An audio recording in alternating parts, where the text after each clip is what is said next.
مرحبا بالمعلمية ديالنا في سلسلة أجي تفهم مع غروي، حيث كل مشروع هو تحدي جديد. أجي تفهم مع غروي هي سلسلة من الفيديوهات اللي كتعرفكم كتر على منتجاتنا والمميزات ديالها.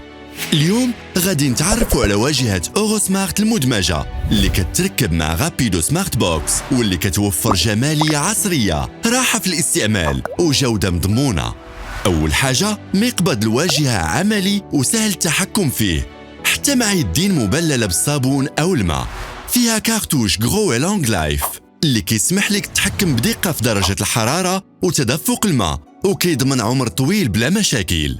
عندك أيضا محدد حرارة مدمج باش تحمي الزبائن من السخونية الزايدة. وإذا كانت تركيبة فيها جوج مخارج، تقدر تبدل بين الدوش والراس الكبير ولا البانيو بكل سهولة بفضل نظام التحويل التلقائي. وما ننساوش اللمسة النهائية ستارلايت من غروي اللي كتحافظ على اللمعان، مقاومة للخدوش وسهلة في التنظيف. وأهم ميزة، تركيب كيبقى مخفي، واللي كيبان فقط هو الواجهة باش تعطي شكل أنيق ومثالي لأي بيت. غروي أورو سمارت هي الحل الذكي لأي مشروع جديد أو تجديد. مع غروي الجودة ديما في خدمتكم.